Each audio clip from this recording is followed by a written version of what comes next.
understand you, Irene. Sabi mo, never kang magiging kabit. Pero, ba't nag-inquire ka pa kay Paolo about TJ and his wife? Unless nagbago na yung isip mo. Ewan ko. Hindi ko na alam. But one thing's for sure, nung nakita ko yung pictures nila sa FB, and I saw how happy they are, nainggit ako kay Joanna. Nagselos ako. Dapat ako yun eh. Dapat ako yung kasama ni TJ. Dapat ako yung naging asawa niya. Okay, so, ngayon nire-regret mo na iniwan mo siya. Yeah. Hindi ko dapat ginawa yun. Sana hindi ko na lang siya iniwan. E di sana magkasama kami ngayon. At hindi sila ng Joanna yun. Huwag ka masyadong magdrama. Nakakahiya. Sige na. You know what? I don't care. Mahal ko si TJ. And I want him back. Okay, tama na yan, ha? Tama na. Let's go. Let's go.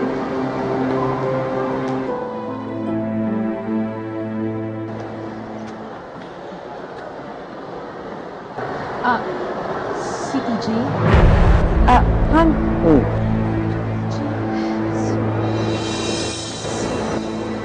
Yung popcorn. Pinaubos mo kasi sa akin eh.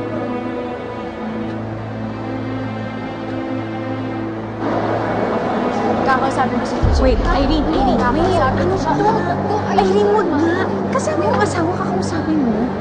Tama na. Halika na. Halika na. Saan? Para malasahan. Diyan ako siya. Han, naalala mo ba si Kuya Nestor? Oh, driver natin, ha? Bakit?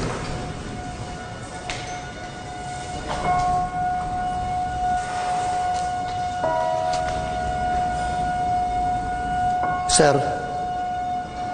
So, may traso ko ba sa akin? Sir, wala po akong atraso sa inyo. Si Kuya Nestor, matagal na natin siyang driver, di ba? Pinagkakatiwalaan natin siya. Naalala mo, Han?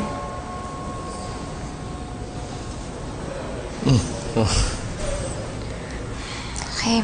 Han, magsi-CR lang muna ako, ha? Ikaw na muna pumasok sa loob. Tara, sama na kita. Hindi, okay lang, okay lang. Sige. Sure ka? Sige, sige. Okay. Okay.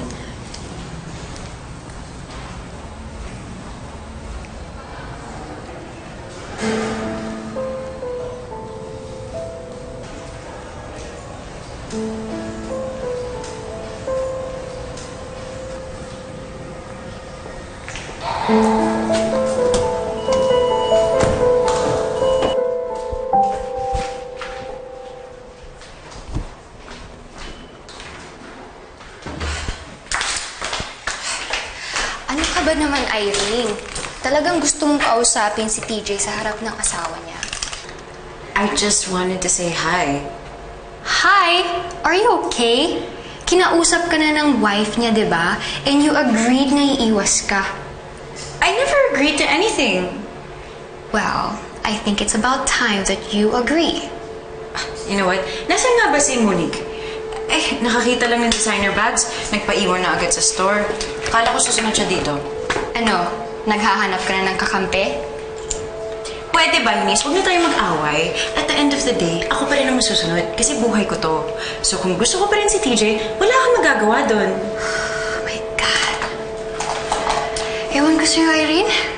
Masyadong complicated yung papasukin mo. You've got to think it through, okay?